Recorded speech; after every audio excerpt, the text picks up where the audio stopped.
Okay, today I just wanted to do like a little chat about camping stoves and what I use. Alright, so I have basically three stoves that I work with. The first one, which I only take like if I'm going car camping, and I set up a big whoopsie-doo if I go car camping because I've got a car, I can throw everything in there. But it's your standard dual fuel Coleman. And I mean, these have been around forever.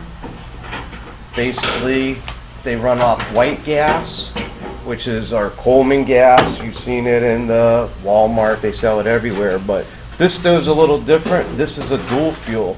This would actually burn gas, unleaded gasoline, which is one of the things I try to get most of my stoves that burn a liquid fluid to also burn that too, because I look at it as survival, but more so here in Florida. If we had a hurricane, there's a good chance that we have no power. A lot of Florida runs off electricity inside. Yeah, electric stoves, everything's electric. So all of a sudden you can't cook. And it's nice to have something like this. It's big enough, dual burner. Wham, you jam it together and you're cooking. You run out of Coleman fuel, you can't get to a store, or stores aren't open or whatever, and you go siphon fuel out of your car and you're running your stove and you're still cooking. So it's pretty much, I think most anybody from any camping's probably seen one of these. I'm not going to light these up, but just to give you an idea of what it's all about. Dual burner, it burns really good, they work good, boil water relatively quickly, and it's a good unit. Had it for quite a while. This one here is probably 8 years old or so. And what you want to make sure is whenever you're doing any, is that unless you're using this, the premium blended Coleman fuel, which is already super filtered, that you're pouring through a little filter. And this also has an air, this thing in here is so that you can't overfill the fuel tank. So I just keep this in the bag and I just throw it in the unit. Alright, my next stove is an old Primus. And there's new ones. Primus still making stoves. There's a few companies that make a stove similar to this.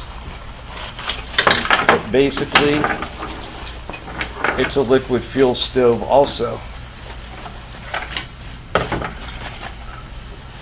And this bag came with it. This is just some maintenance stuff to clean out the line or whatever. Boom, instructions. And this stove here is probably every bit of 10 years old, and I just rebuilt it a year or so ago. And like most all of my bags, boom, it says stove on it, even though this is an easy one to tell because it says Primus right on it. But when you got everything packed down in your boat or wherever you're packing it down, it's nice to be able to look really quick and see what's inside these bags you can't see in. So it's got an aluminum windshield that you just fold out. Set it up however you think you need it. Boom. The stove itself. I don't remember taking this part apart. But basically this folds out. Normally this would not be off. But when you do take it off, this comes out and this here pulls out, and that's another unit to clean this tube, the fuel tube. And that screws on there like that.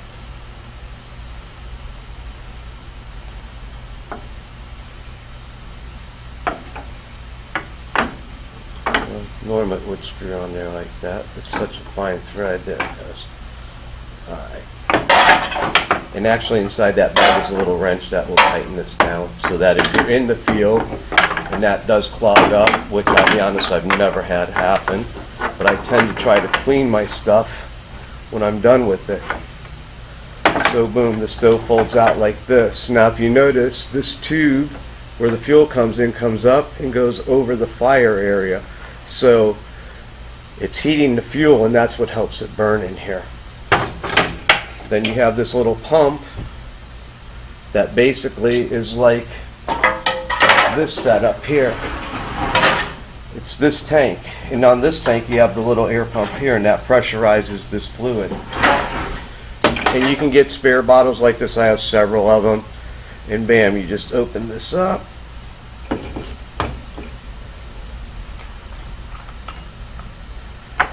There's white fuel in there. Drop this in, screw it on, pump it up, and you would have this already connected before you pump it up. And then you're burning. Open the valve up, and what you want to do is you'll take a little bit of fuel, and this is where some people don't realize understand how these really work, but there's a little white mat, you can't really see it, it's down in the bottom, it's just like a little felt pad. You put a few drops of fluid on there and you set that on fire. That heats this unit up and gets the fuel coming through here heated up before the main fire is really going, and then that pressure, that's also helping vaporize the fuel, and that's what really gets this going. And really, when this thing's going, it sounds like a jet. But this will also burn gasoline, just like this stove. So I can run this off of 2 fuels. And a third is, we take this off.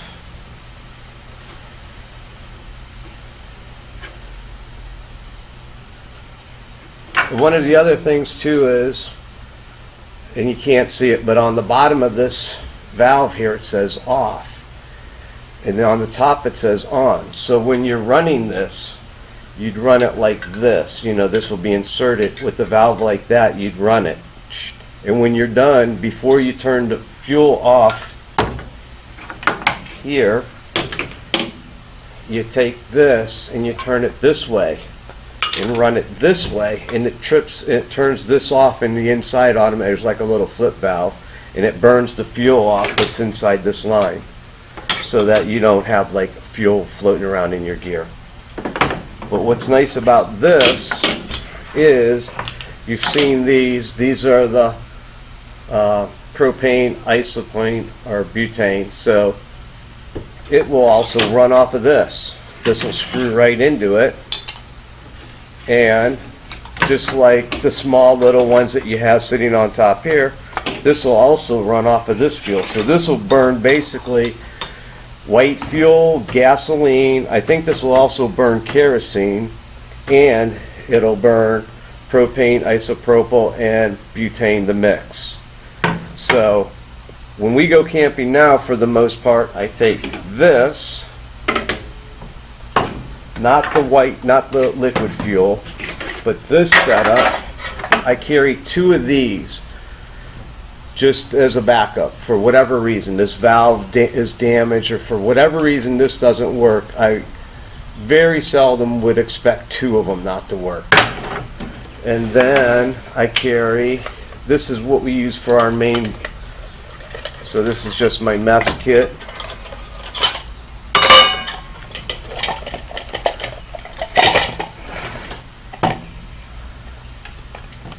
And this is just a screw on top, MSR. And I can't remember which one it is.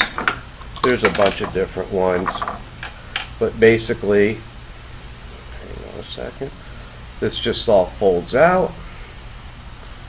And this is a nice one. I think this was the titanium one, so it was probably a little bit more money. This folds, sits on here, and then this screws on top. Bam. And from there, you're cooking. Just like that.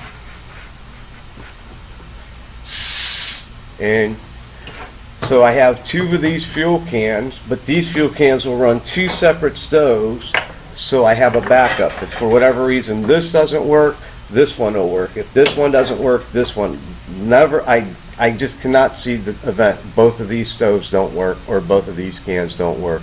When I'm camping, I try to have, on anything that I'm going to really need, I try to have a backup. Just safety first. It's, you know, we're out where it's not, I mean, I can cook on this wood fire. I will have a fire. But it's just much easier. I mean, it's just easier.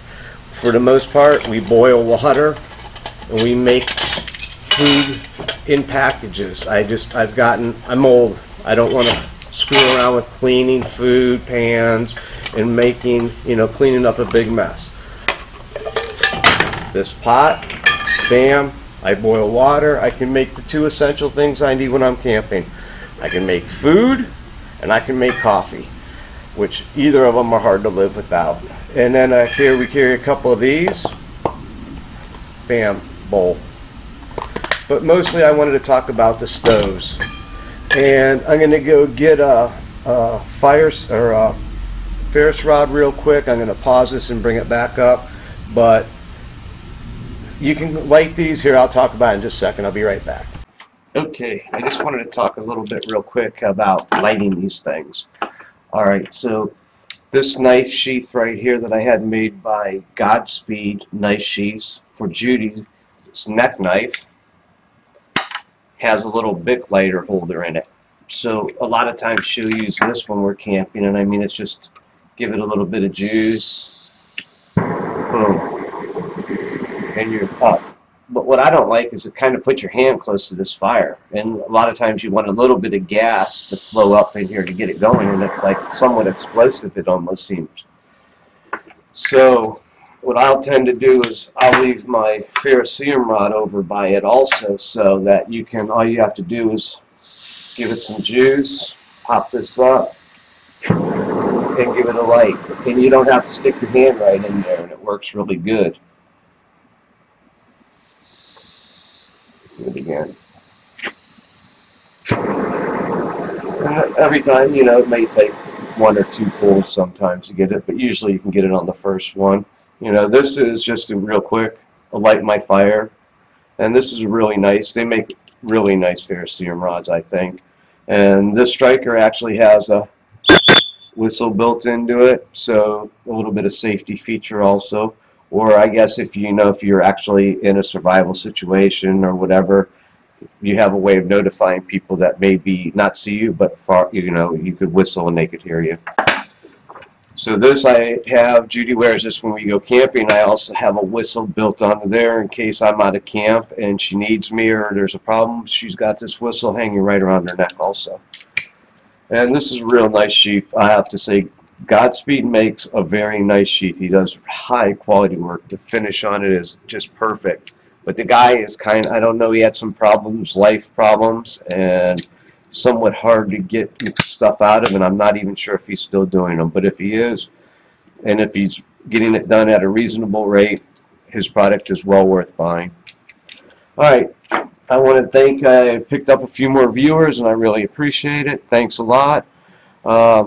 Leave comments, even if it's not to do with this video or what a video is about. Leave a comment if you have a question about pretty much anything, and if I have a knowledge about it, I'll let you know, and if not, I'll let you know that too.